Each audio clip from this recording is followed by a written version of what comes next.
बिस्मिल्लाहिर्रहमानिर्रहीम। अस्सलाम वालेकुम नादरीन, आप यूट्यूब चैनल देख रहे हैं। मैं इमरान खान हूँ।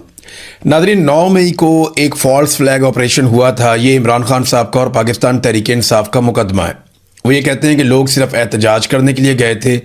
जो तोड़ फोड़ है, जो उसके बाद गोलियां चली, जो लोग शहीद हुए, वो सारी चीज़ें पाकिस्तान तहरीक इंसाफ के बिलावजह खाते में डाली गई, जबकि सिक्योरिटी फोर्सेस का एक बंदा भी शहीद नहीं हुआ। और सिविलियंस जो एहतजाज करने के लिए गए थे पुरअमन तरीके से, उन्हें बड़े पैमाने पर गोलियां मारकर शहीद किया गया।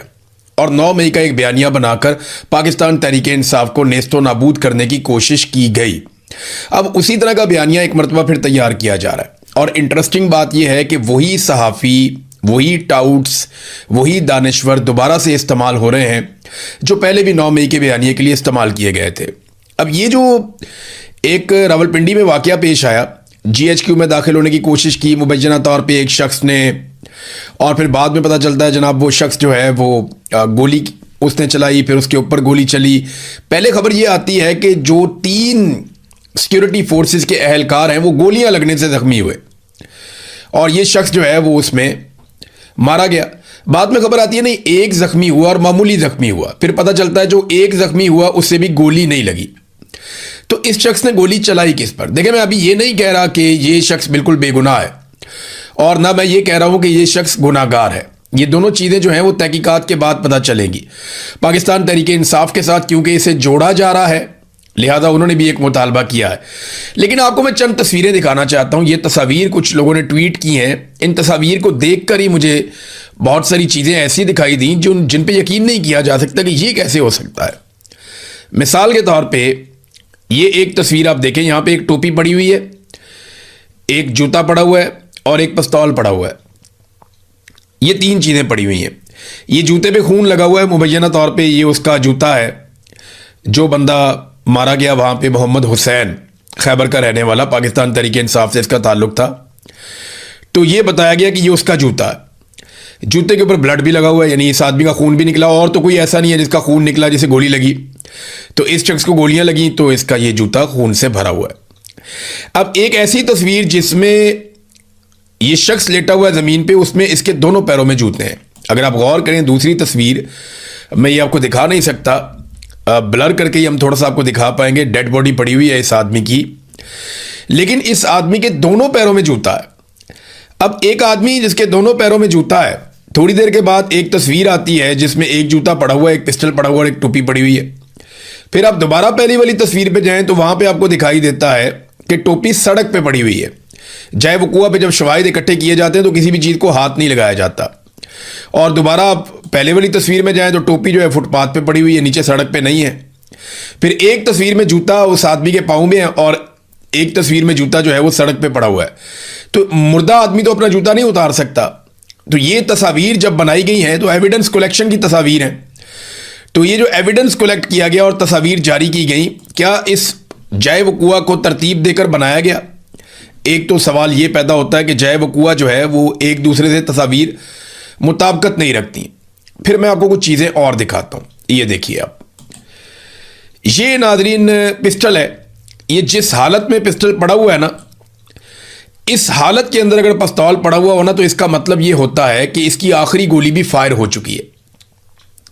जो लोग पिस्टल को जानते हैं ना वो ये समझ ले कि ये 30 बोर का पिस्तौल है। इसको चाइना पिस्तौल कहते हैं पाकिस्तान में। इसमें 7-8 गोलियां डलती हैं, नॉर्मली 6 गोलियां इसमें डाली जाती हैं। तो इसका बारीक मैगजीन होता है, सिंगल गोली इसके ऊपर चढ़ती है। तो ये 6 से 8 गोलियां इसके अंदर मैक्सिमम होती हैं और इसको फायर किया जा सकता है 1-1 करके, एक करके आप फायर करते हैं। जब आप आखिरी गोली फायर कर देते हैं तो फिर ये पिस्टल जो है वो पीछे जाके कॉक हो जाता है, जैसा कि आपको ये सड़क पे पड़ा हुआ नजर आ रहा है कि जब आखिरी गोली फायर हो गई तो ये पीछे जाके कॉक हो गया, पीछे जाके लॉक हो गया पिस्टल, और अब इसके अंदर कोई गोली मौजूद नहीं थी, जिंदा गोली कोई भी मौजूद नहीं थी। यानी जब आखिरी गोली फायर हो गई, पिस्टल खाली हो गया, तो ये पिस्टल जाकर पीछे लॉक हो गया। ये है इसकी साइंस पिस्टल की, और तमाम पिस्तौलों की यही साइंस होती है। लेकिन जब आप ये देखते हैं गोलियां पड़ी हुई, जाए वकूआ के बाद जब इन्होंने एविडेंस कलेक्ट किया तो उसकी भी तस्वीर जारी की गई। तो अगर आप गोलियों को देखें तो 5 जिंदा गोलियां मौजूद हैं। जिंदा गोलियां उन्हें कहते हैं जो भी चलाई नहीं गई, जिनको फायर नहीं किया गया, एक छोटे से कप के अंदर। और जो दूसरा जार है छोटा सा, उसके अंदर एक गोली मौजूद है जो 9mm की गोली है जो फायर हुई है इस पिस्टल से। जबकि पिस्टल का जो मैगजीन है उसको अगर आप गौर से देखें तो उसके अंदर भी गोली। अब बात समझ नहीं आ रही कि यहां पिस्टल खाली पड़ा हुआ है, मैगजीन के अंदर फिर भी गोली है, पिस्टल पीछे जाके कॉक हो गया। ये सारी चीजें एक दूसरे से मैच ही नहीं करती हैं। जो आदमी थोड़ा सा भी पिस्तौल को समझता है, जो आदमी थोड़ा बहुत भी असले के बारे में जानता है, वो हैरान हो जाएगा कि भाई ये कैसा जाए वकूआ है कि एक गोली चलने के बाद बाकी गोलियां मैगजीन में है और पिस्टल जो है वो पीछे जाके लॉक हो गया और एक गोली का सिर्फ खौल मौजूद है। और वहां पे जो बाकी खौल मौजूद हैं वो बड़ी गन के हैं, यानी वो मैं उसको एग्जैक्टली इतना करीब करके देखने के बावजूद भी पहचान नहीं पाया, लेकिन मुझे ऐसा लगता है जैसे वो जो खौल हैं वो क्लाशनकोफ गन के या आप समझ लिया SMG गन के, वो दूसरी गन के खौल हैं, वो इसके खौल नहीं है, बड़ी गन के खौल हैं, यानी वो राइफल के खौल हैं जो बाकी मौजूद हैं वहां पे। तो 30 बोर का सिर्फ एक खौल मौजूद है, यानी एक फायर हुआ 30 बोर से, बाकी फायर हुए राइफल से। और बाद में ये पिस्टल पीछे जाके लॉक हुआ भी दिखाया गया। फिर इस पिस्टल के अंदर से जो गोलियां मैगजीन के अंदर वो भी दिखाई गई, फिर जिंदा गोलियां 5 दिखाई गई, एक वो दिखाया गया। तो ये सारी चीजें मिलती जुलती नहीं। बड़ी अजीब बात है कि एक बंदा निकला GHQ पे हमला करने के लिए एक पिस्टल लेकर, 30 बोर का पिस्तौल लेकर GHQ पे हमला करने के लिए निकल गया और साथ पाकिस्तान तहरीक इंसाफ का झंडा भी लेकर निकल गया। क्या वो GHQ को फतह करने जा रहा था कि मैं वहां जाके झंडा लगा दूंगा पाकिस्तान तहरीक इंसाफ को? बात कोई समझ नहीं आ रही कि सारे एविडेंसेस लेकर वो निकला। और दूसरा, मुझे जो उसके घर से मामला पता चला वो ऐसा है जैसे जिले शाह, आपको याद होगा, ये उस तरह का बंदा बताते हैं कि जिला शाह को पागल आदमी मैं नहीं कह रहा इसको, ना मैं कोई इसको ज़हनी मरीज कह रहा हूं, लेकिन एक ऐसा आदमी जो सादा आदमी है और ज्यादा प्रेशर हैंडलिंग नहीं कर सकता, जिस तरह जिले शाह था। जिले शाह तो बहुत ही प्यारा आदमी था, हर एक से प्यार से बात करता था, लेकिन ये क्योंकि खैबर में पल के बड़ा हुआ, जवान हुआ, तो ये अग्रेसिव था। वहां पे जिंदगी बहुत मुश्किल है, और तरह की है वहां पे। ये जिले शाह की तरह फिल्में नहीं देख सकते। लेकिन ये इस बंदे के बारे में कहा जाता है कि ज़हनी तौर पे ये मुकम्मल नॉर्मल नहीं था। इससे पहले भी ऐसे वाकयात इस बंदे को लेकर हो चुके हैं। मैं अभी कोई चीज कह नहीं रहा, लेकिन देखें, जब तक इस सारे वकूए की CCTV फुटेज नहीं आ जाती तब तक हम कुछ नहीं कह सकते। सारी फुटेज आ गई ना, इसको दहशतगर्द बना दिया, इसकी पुरानी फुटेजेस निकाल दी, इसकी तस्वीरें निकाल दी, इसके सोशल मीडिया से चीजें उठा ली, सारा कुछ आ गया। इसके घर वालों तक भी रसाई हो गई, उनको भी बुला के बातचीत कर ली गई, हर चीज हो जाती है, पूरा बयानिया भी घड़ दिया जाता है, बना दिया जाता है, लेकिन CCTV फुटेज नहीं आई। अब मुझे बताएं, पाकिस्तान का जो सबसे हसास इलाका है वो कौन सा है? वो GHQ है। GHQ पे माजी में दहशतगर्द वाकई में हमला कर चुके हैं। और जब GHQ पे दहशतगर्दों में हमला किया था, वो पता कैसे किया था उन्होंने? वो गोलियां चलाते हुए उल्टे चल रहे थे, वो यूनिफॉर्म में आए थे और उन्होंने धोखा ये दिया कि वो बाहर की तरफ बिला वजह गोलियां चलाते हुए उल्टे, यानी बैक साइड से वो यूं उल्टे चलते चलते, तो वो सिक्योरिटी फोर्सेस वाले समझे कि हमारे अपने फोर्सेस के लोग हैं जो बाहर से आने वाले दहशतगर्द का मुकाबला कर रहे हैं, तो उनके लिए जगह खुलती चली गई और वो बैक चलते चलते चलते चलते GHQ के अंदर दाखिल हो गए और वहां पे उन्होंने काफी नुकसान किया था। ये मुझे याद है अच्छी तरह, तब हम रिपोर्टिंग करते थे। तो वहां GHQ के आसपास तो चप्पे चप्पे पे कैमरा लगा हुआ है, एक एक जगह पे CCTV फुटेज है। ये फुटेज सामने लाई जानी चाहिए। जो टाउट्स ने बयानियां बनाया उसको इस तरीके से सनसनीखेज बनाने की कोशिश की गई जैसे 9 मई को सनसनीखेज बनाया गया था और एक पूरे फॉल्स फ्लैग ऑपरेशन को उठा के एक पॉलिटिकल पार्टी के खाते में डाल दिया था। ये उसी तरह की कार्रवाई करने की कोशिश की गई है।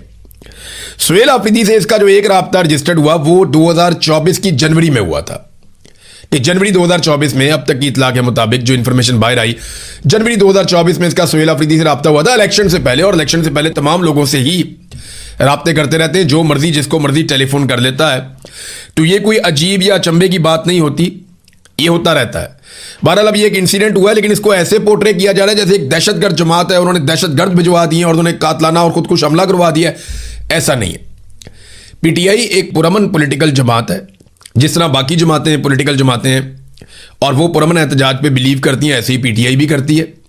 पूरे पाकिस्तान में PTI की बातचीत है, पूरे पाकिस्तान में ये एक मकबूल तरीन सियासी जमात है। और इमरान खान साहब ने हमेशा कहा कि हम एक गमला भी नहीं तोड़ना चाहते, हम कोई छोटा सा नुकसान भी नहीं करना चाहते, ये सारी अमलाक हमारी अपनी है। ये इंसिडेंट कैसे हुआ, इसके लिए सबसे इंपॉर्टेंट चीज जो है वो पुलिस के बयान से भी ज्यादा जरूरी यह है कि CCTV फुटेज को मंजरे आम पे लाया जाए, क्योंकि हर फॉल्स फ्लैग की CCTV फुटेज नहीं आती। तो यहां पे सीसीटीवी आएगी, क्लियर हो जाएगा इसने खुद ही हमला किया हो पुलिस पे, तो वो भी नजर आ जाएगा। किसी वजह से हमला किया हो, कोई झगड़ा हो गया या कोई और चीज हुई, वो भी नजर आ, जो भी हुआ ना वो सीसीटीवी फुटेज आएगी तो पता चलेगा कि एक्चुअली ये हुआ कैसे। नाज़रीन, सुहेल अफरीदी ने अभी तक लगभग उनके स्टेटमेंट को कुछ 36-38 घंटे गुजर गए हैं। उन्होंने अभी तक ना तो सेक्टर कमांडर का नाम लिया कि वो कौन सा सेक्टर कमांडर था जिसने उन्हें धमकी लगाई, उसकी जरूरत कैसे हुई कि एक मुंतखब वजीर आला को एक सरकारी मुलाजिम जो है, जो तनख्वाहदार मुलाजिम है, वो धमकी लगा रहा है कि तुमने अगर लॉन्ग मार्च का ऐलान किया तो हम तुम्हें नाअहल कर देंगे। उस सेक्टर कमांडर का नाम लेने की जरूरत अभी तक सुहेल अफरीदी साहब ने नहीं की, उनको लेना चाहिए। और ना ही उन्होंने कार्रवाई शुरू की है। तो फिर अगर वो ये इतना सा काम नहीं कर सकते, यानी तहरीक चलानी है आसिम मुनीर के खिलाफ, नाम सेक्टर कमांडर का नहीं ले सकते, ये बहुत जरूरी है।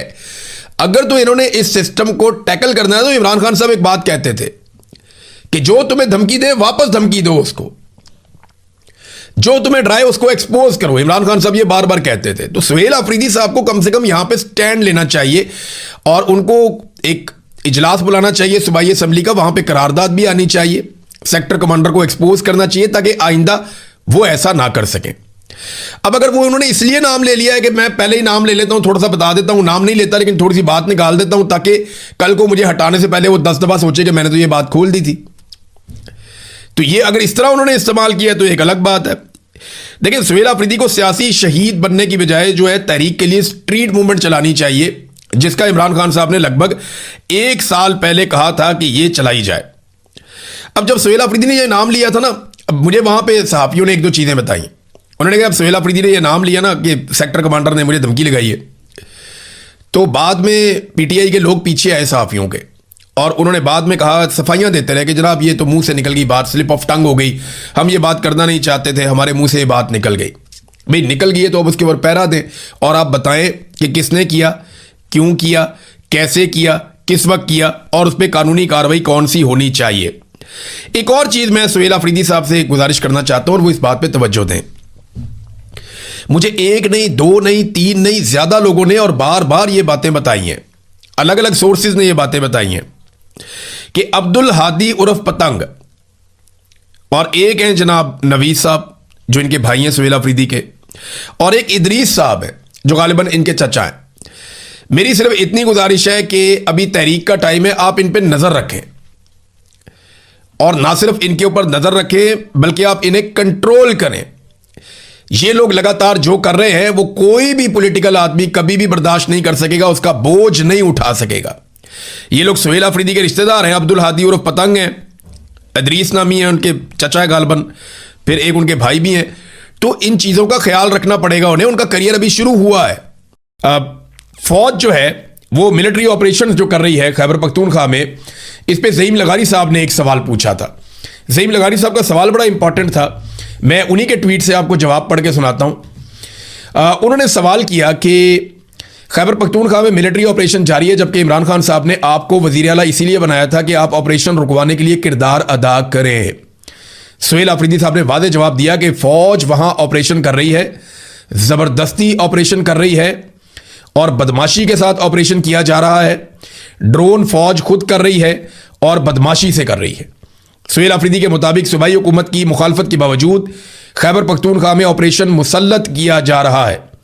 उनका मौक़िफ़ इससे कबल भी यही रहा है कि सूबे में फौजी ऑपरेशन के फैसले सूबाई हुकूमत को एतमाद में लिए बगैर मुसल्लत नहीं किए जाने चाहिए। तो ये सुहेल अफरीदी ने कैटेगोरिकली कहा कि इस फौजी ऑपरेशन से उनका किसी किस्म का कोई ताल्लुक नहीं है। मोटी मोटी बातें जो उन्होंने बताई, उन्होंने कहा जी कि तमाम पार्टी ने मुशावरत के बाद 27 तारीख की कॉल दी है। उसकी वजह यह है कि मौसम बदल जाएगा, अदलिया की छुट्टियां खत्म हो जाएंगी, वकला भी आ जाएंगे, उन्होंने भी तहरीक का ऐलान किया हुआ है और दीगर कुछ चीज़ें उन्होंने बताई। उन्होंने कहा हमारी हुकूमत चली भी जाती है कोई फिक्र नहीं, हम इस मकसद से पीछे नहीं हटेंगे। अलीमा खानम की जो स्ट्रीट मूवमेंट के लिए उन्होंने जो तहरीक चलाई उससे हमें बहुत फ़ायदा हुआ है और 27 सितंबर को भी हमें फ़ायदा होगा। ये एहतजाज पिछले एहतजाजों से मुख्तलिफ होगा और हम जो प्लान करेंगे वो 7 दिन पहले बताएंगे। अच्छा, ये चीज़ें उन्होंने कही। सबसे पहले इमरान खान साहब की रिहाई का मुतालबा है, उन्होंने कंफर्म कर दिया कि रसाई नहीं रिहाई। जो एक और बड़ी अहम बात उन्होंने कही वो मैं आपके सामने अब रखता हूं। उन्होंने कहा कि मुझे धमकी दी गई कि अगर तुम लॉन्ग मार्च का ऐलान करोगे तो 5 दिनों के अंदर तुम्हें फारिग कर दिया जाएगा, यानी तुम्हें नाअहल कर दिया जाएगा। ये सुहेल अफरीदी साहब ने बातों बातों में बताया। इस पे ज़ीशान अजीज साहब ने सवाल किया कि आपको धमकी दी गई, तो धमकी देने वाला कौन है जिसने आपको धमकी दी कि आपको 5 दिन के अंदर फारिग कर दिया जाएगा अगर आपने लॉन्ग मार्च का ऐलान किया तो एक बात तो आप अपने ज़हन में, अच्छा इस पर उन्होंने जवाब जो दिया सुहेल अफरीदी ने कि सेक्टर कमांडर ने धमकी दी थी। फिर बाद में मैंने चंद सहाफ़ियों से रब्ता किया तो उन्होंने कहा जी ये पेशावर का सेक्टर कमांडर नहीं है, ये भी कंफर्म किया गया। अब ये दो ही हो सकते हैं, या इस्लामाबाद का हो सकता है या पेशावर का सेक्टर कमांडर हो सकता है। तो जब ये खबर आई कि पेशावर का नहीं है तो फिर तो ये इस्लामाबाद का सेक्टर कमांडर होगा, उसने ये धमकी दी है। अब देखें, जो एक लॉन्ग मार्च का ऐलान है ना, ये एक पॉलिटिकल मूव है। इसकी आइन और कानून में इजाजत है कि आप पुरअमन एहतजाज कर सकते हैं, आप लॉन्ग मार्च कर सकते हैं। ये कोई गैर आइनी और गैर कानूनी चीज नहीं है। इसके ऊपर अगर कोई सरकारी मुलाजिम या कोई फौजी ऑफिसर जिसने हलफ लिया है कि वो सियासत में मुदाखलत नहीं करेगा, अगर वो एक मुंतखब वजीर आला को जो करोड़ों लोगों का नुमाइंदा है उसको अगर धमकी लगाता है और उसे ये कहता है कि मैं तुझे नाअहल कर दूंगा 5 दिन के अंदर अगर तूने लॉन्ग मार्च का ऐलान किया तो सेक्टर कमांडर की ये धमकी जो है वो उसके हलफ से गद्दारी है और उसके ऊपर आर्टिकल 6 लगना चाहिए। अब सुहेल अफरीदी साहब ने ये तो बता दिया कि सेक्टर कमांडर ने कहा है। DGISPR रोज आकर ये कहते हैं और उनके बाकी लोग भी रोज ये कहते हैं कि जनाब हमारा सियासत में कोई किरदार नहीं है। तो इस पे अब DGISPR को और आर्मी चीफ को जवाब देना चाहिए और इस पे एक्शन लेना चाहिए कि ये कौन सा सेक्टर कमांडर है जो एक सूबे के वजीर आला को ये कहता है कि अगर तुमने कोई सियासी कारकर्दगी की या तुमने कोई सियासी मूवमेंट चलाने की कोशिश की, जो हर सियासतदान का हक है, अगर तुमने कोई सियासी तहरीक का ऐलान किया तो मैं 5 दिन के अंदर तुम्हें नाअहल कर दूंगा। यह है कौन? इसके बाप का मुल्क तो नहीं है ना, ये नवाब तो नहीं बन के बैठा हुआ इस मुल्क के ऊपर, सरकारी मुलाजिम है, तनख्वाह ले रहे थे हमारे पैसों से। ये कैसे धमकी लगा सकता है एक अवाम के मुंतखब नुमाइंदे को? कायदे आज़म मोहम्मद अली जिन्ना ने इस काम से मना किया था, आईने पाकिस्तान इस काम से मना करता है, फौज का हलफ इस काम से मना करता है।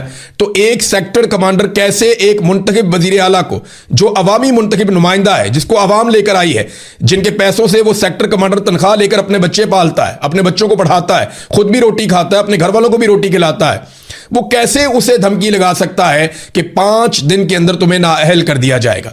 एक बड़ा सवाल है ना, इसका जवाब आना चाहिए। DGISPR को भी जवाब देना चाहिए, इसका जवाब आर्मी चीफ को भी देना चाहिए और सेक्टर कमांडर से पूछा जाना चाहिए। और सुहेल अफरीदी साहब की जिम्मेदारी क्या है? जो आइन और कानून के मुताबिक है। देखिए, जब एक जिम्मेदार शहरी होता है ना, उसके सामने कोई जुर्म होता है या उसके साथ कोई जुर्म होता है तो उसकी रिस्पॉन्सिबिलिटी है कि उसको रोके। एक जिम्मेदार शहरी की यह रिस्पॉन्सिबिलिटी है कि वो गैर आइनी गैर कानूनी हरकत देखे तो उसको रोके या उसको रिपोर्ट करे। तो सुहेल अफरीदी साहब इसको हर मुताल्लिका फोरम के ऊपर रिपोर्ट कर सकते हैं और उन्हें यह रिपोर्ट करना चाहिए।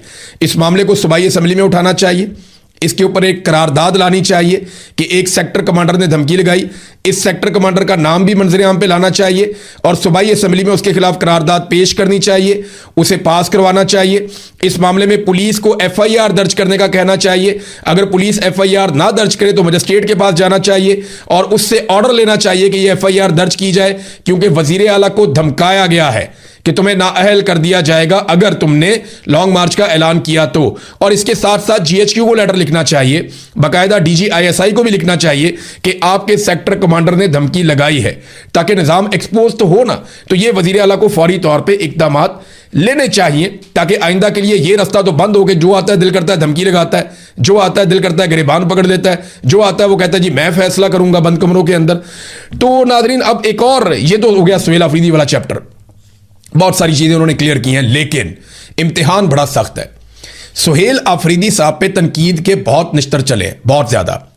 सुहेल अफरीदी पे इमरान खान साहब ने भरोसा किया था। ये वो वक्त है जब सुहेल अफरीदी अपने आप को अगर साबित करना चाहें तो वो कर सकते हैं। यहां उन्हें बाजी लगानी पड़ेगी जान की। जितना बड़ा आपको ओहदा मिलता है, जितनी बड़ी आपको इज्जत मिलती है, उतना बड़ा आपका इम्तिहान भी होता है। तो सुहेल अफरीदी को अपने लीडर की तरह इम्तिहान में सुरखरू होना पड़ेगा।